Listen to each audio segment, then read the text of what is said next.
All right. Today we are talking about why you should write good email copy if you want to get clients from your email list or customers, sales, whatever you want to call it. Why is good copy going to hurt you? I think it is.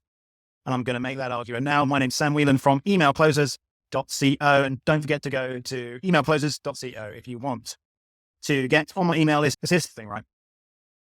You don't want to be writing good, air quotes, good copy. And I'm going to make that argument now. So hear me out. I haven't gone crazy.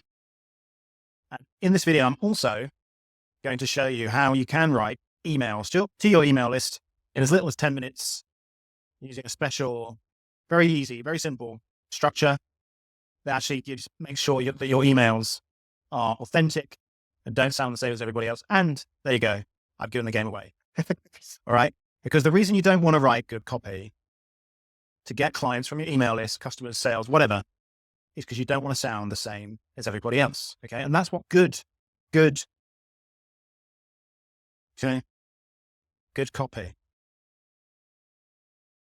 There we go. That's what good copy is like now. Okay. And I'll tell you why. I was in a mastermind until last year for email copywriters. I think there was like 100 people in there, guys running it, very smart dude. And I used to go or listen to the calls where you could submit your copy, your emails. We're all email copywriters, we're writing for clients, or some of them were more new and they wanted to get clients.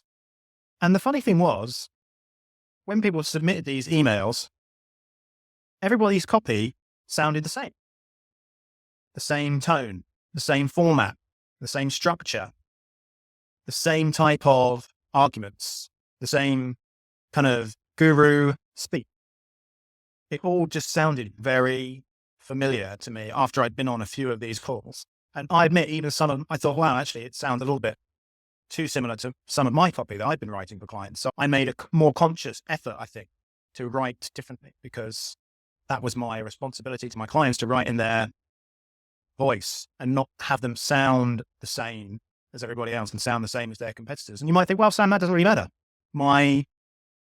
The people on my list, they're not going to notice. They're not an email copywriter. They're still going to buy from me if I'm writing this good sort of generic, you know what I'm talking about? This copywriting voice, the way all copywriters write, because we've all been trained in a similar way. We've all gone through the same courses, all studied Gary Halbert and the rest of it.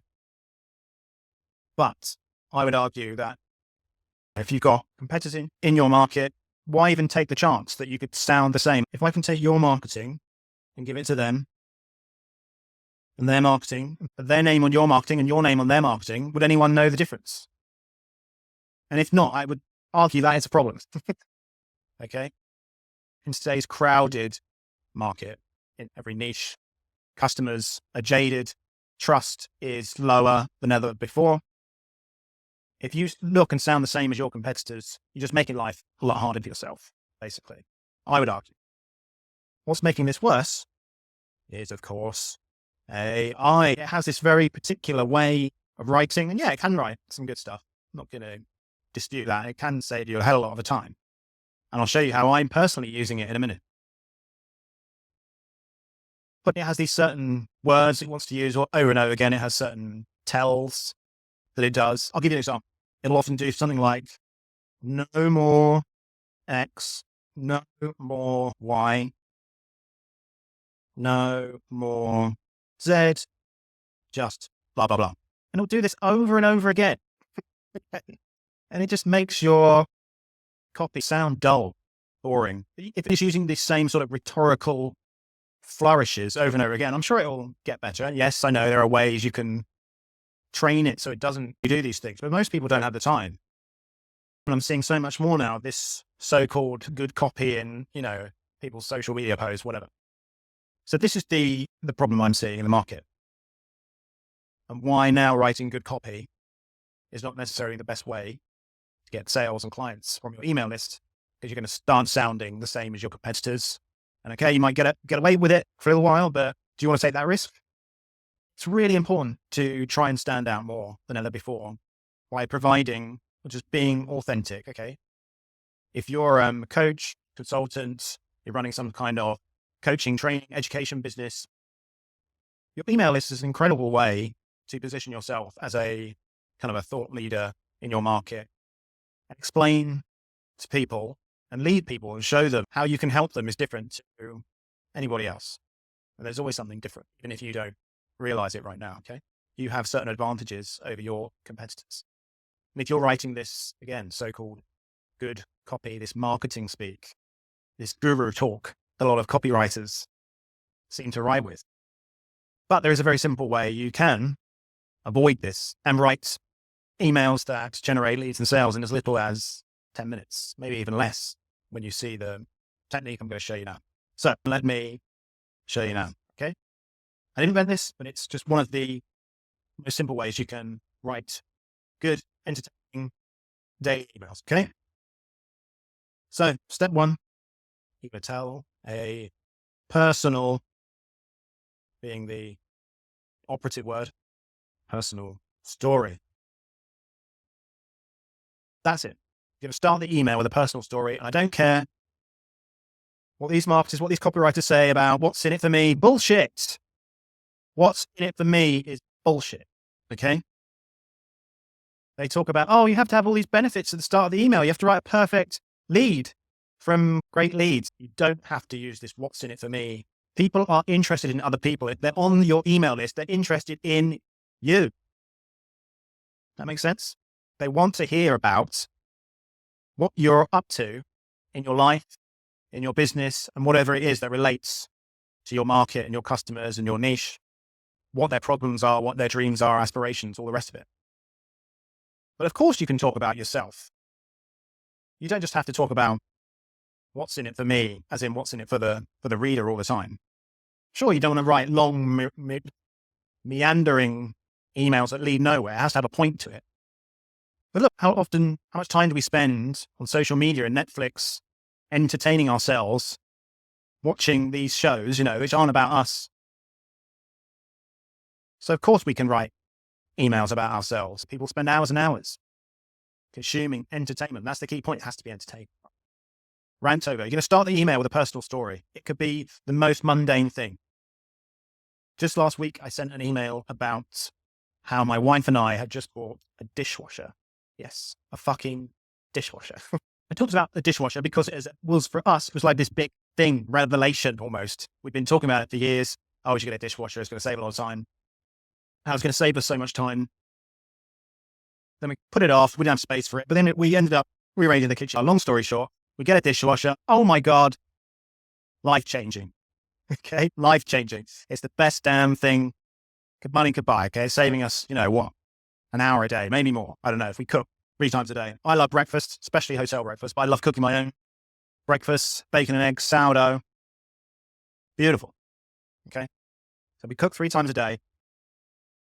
That's a lot of washing up. Okay. Saving us a lot of time. So I started off the email with a conversation between myself and my wife talking about how great it was. We had a dishwasher, saving us all this time and what a revelation it had been. Okay. So I used like a scene to start off the email. So the story over there. Number 2 is the lesson that you want to give your market. Or lesson is a little bit boring, I think. So I prefer insight, because insights are addictive. If you can give your market, your readers, subscribers, a little aha moment every time they read one of your emails, make them look at their life, their problem that they want to help with in a slightly new perspective, it's addictive. So they'll keep coming back and reading your emails because you're shining a light for them and showing them a new path to what they want. Their problem solved, a future gain that your offer provides. And yeah, maybe they've tried things before, haven't worked, and you're giving them that little insight into why. So you start off with a personal story. Then, back over here, dishwasher, the one I did last week, leading into an insight. So it can be as simple as, oh, and this reminded me of X, Y, Z. It doesn't have to be this big, drawn out thing. It can be clumsy, whatever. People aren't paying as much attention as we think sometimes. And we think we've got to write this perfect emails with the perfect transition. No, this reminded me of this. Very simple. Okay. With the dishwasher story, I transitioned into talking about how the dishwasher is a tool, makes your life easier. These days, if you're selling information, it's actually easier if you can sell some kind of tool with that information. Tools as in like software, or could be frameworks, templates, scripts, that kind of thing. Anything people can use to get a quicker result. Because information now is everywhere. We can find out everything we need to on YouTube. But if you can give people tools that they can use straight away, they're going to use it. They're going to consume it. They're going to use it. They're going to get a better, more tangible, faster result than maybe they could do if you're just giving them information saying, here, there you go. Good luck. Okay. And then number three is your call to actions. You told your story, given the insight, the lesson, then you just have a basic, again, another sort of slight transition here into a call to action to click on the link, buy the product, watch the video, whatever it may be that you want them to do. In my dishwasher example here, told the story, I gave them the lesson, and then I tied it in to my email closers program, because talking about how it's beneficial if you can give your clients tools to use so they can get a result faster. And within email closers, we have something called the $1 Million Template Library, which contains a bunch of winning emails that have generated millions of dollars for lots of people. So these are proven emails, proven templates that people can plug and play into their business. So I made that transition from my insight to say that's why I'm so kind of proud or pleased to promote my offer, because we have this toolkit within the program. Okay. It was a reply back if you're interested in the offer.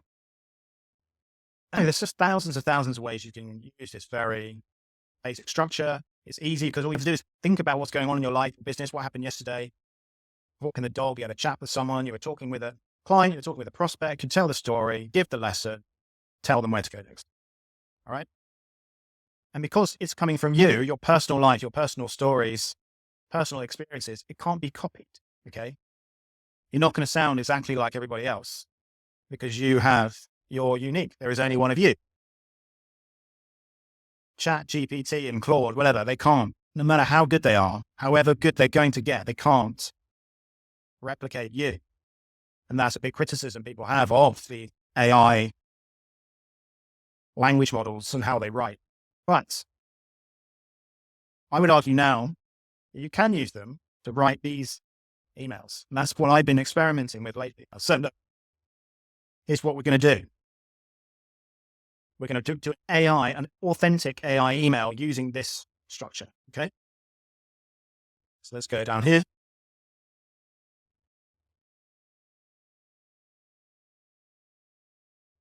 Authentic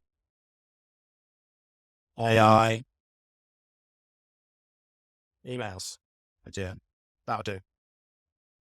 One, I use step one, Poe app. Load that up. It has a voice feature. You can use it on your phone or you can use it on a desktop. What you're going to do is dictate what you want to say in your email. So maybe you're walking around. I do this all the time. I'm out walking. I get an idea for an email. Okay. So I'm then going to load up Poe app on my phone. You can use different chatbots, but I use the Claude Sonnet 3.5, whatever it's called. And then I dictate the email. So I literally talk to the AI like it's my junior copywriter, whatever. Dictate the email. In fact, this is what I did for this dishwasher example. And I told it what I wanted to do. I said, I'm going to write an email in this style like we've been doing before, because I've done some others before. And basically it dictated as much as I could of the email, because I had it in my head what I wanted to say, basically. And again, all you have to do, you don't need to be a copywriter or whatever, is give your personal story and the sort of insight and the call to action. You finish by saying something like, turn this story into an email, and it will go ahead and do that. And what I found, it doesn't do all of this. Here's the kicker: unlock the secret bullshit, which again, it's going to make you sound like everyone else, make you sound like an idiot, quite frankly. It'll just use your words and turn it into an email, and it will fill in the blanks for you where necessary if you ask it to. So you've told your story and you give them the insight, and then you say, oh, okay, now I want to transition to my offer, make a call to action to reply to this email if they're interested in getting XYZ result. And whereas before you would have, like, obviously you could do this before in Otter or whatever, but you would just have a wall of text and it wouldn't be that useful to you. Whereas now, using the Poe app, using Claude, it will just take that wall of text, that dictation just done when you're out walking the dog, whatever, and it will turn that into a coherent, well-formatted email. And it will fill in the blanks if you say, oh, I want to add something more about this. I want to say this, I want to make this point, but I'm not quite sure how to say it. You fill in the blanks and it will do that. And again, the first draft might not be perfect, but you've only spent 2 or 3, 4 minutes, whatever, probably less. And then you can even dictate your edits, get it to help you come up with a subject line. The whole process can be done in 15 minutes. Okay. Do you want to write every email like this? Probably. But for a lot of small businesses, I think, again, I'm talking to training, education, coaching companies, hearing from the founder, the CEO, like this, in this way, your life, when you're showing real leadership, telling them about what's happening, your stories, your business, your philosophy, how you plan to help them solve their problem, it's going to be really powerful. Don't forget to go to emailclosers.co if you want to join my email list. And there's some free goodies for you, including 3 free emails from a $40,000 campaign. And if you'd like my help to install a email closer model for your business so you can sign 2K, 20K clients from your email list without phone calls, webinars, live events, hiring, setters, closers, all that kind of stuff. Very low stress, low tech kind of way. We're shooting for just, 1 new client a week at a minimum. If you'd like my help setting that up for your business, just join my email list and I'll be in touch.